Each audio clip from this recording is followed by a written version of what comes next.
let's be honest. You can stage a living room, you can even design an entryway, but your bathroom, that is where the truth lives. It's a space where we can rest, relax, and really just be. It is the most intimate room in your entire home, emotionally, physically, and psychologically, which means how it's designed really matters deeply. So today in episode 5 of Pattern Theory, we're stepping into the bathroom. And I can't believe we're on episode 5, guys. If you've missed any of my previous videos as we've made our way around our house, analyzing how pattern works within each room, I've linked the playlist below. But today we're stepping into the bathroom and we're analyzing how everything from your towels to your tiles really affects your mood when you use the space. We'll also look at how your past might give you clues on the perfect design choices for you. Let's get into it. Environmental psychologists have studied how our homes reflect and shape who we are. And research shows that bathrooms carry 2 dominant themes. Restoration, the need to relax, reset, and feel grounded. Intimacy, the need for privacy, personal relaxation, and security. That means everything can either support or stress your nervous system. Now, design is subjective, of course.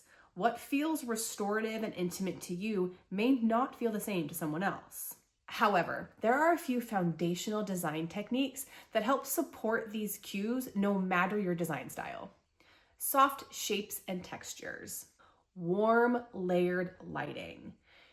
I love layered lighting. I did a whole video on it too. Links up here. A sense of containment and privacy. Now you can use these principles in a wide range of colors and patterns to create the design style that's perfect for you. Let's look at some examples. Note the soft shapes in the countertops, arches, and that handmade feel to these tiles in this organic vintage bathroom. Then we have the same principles used in this moody traditional bathroom. Note the tub, shower rail, and even fixtures are all rounded and complemented nicely with that soft shower curtain. Sconces are used beautifully in this organic coastal bathroom to add a warm glow.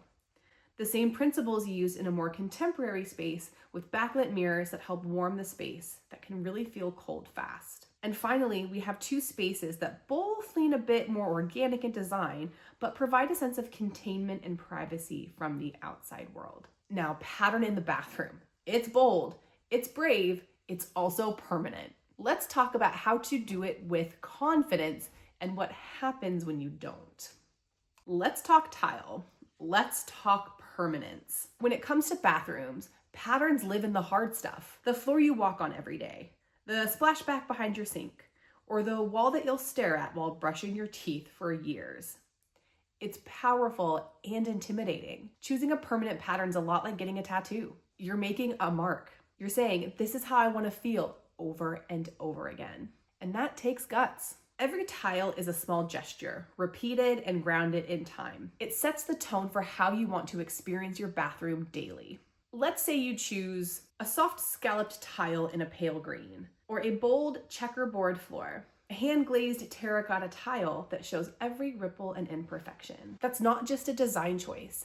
That's identity in ceramic form. Permanent materials make people nervous. A fear of regret, a fear of being too much. But pattern is only too much when it isn't you. If it feels honest and emotionally aligned, then it's perfect. What's riskier? Choosing the wrong pattern or designing something that really makes you feel nothing? So ask yourself, what color calms your nervous system? What tile reminds you of a happy memory? What shape makes the space feel like yours? Okay, so you've asked yourself these 3 questions. You found your perfect pattern tile in your favorite color. But what if you're still afraid to pull the trigger?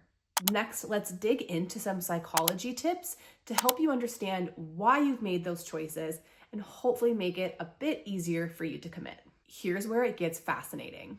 Emotional psychology has long studied the link between physical spaces and memory. And what researchers have found is this. We often gravitate towards design choices, not because they're necessarily like new or trendy, but because they feel familiar.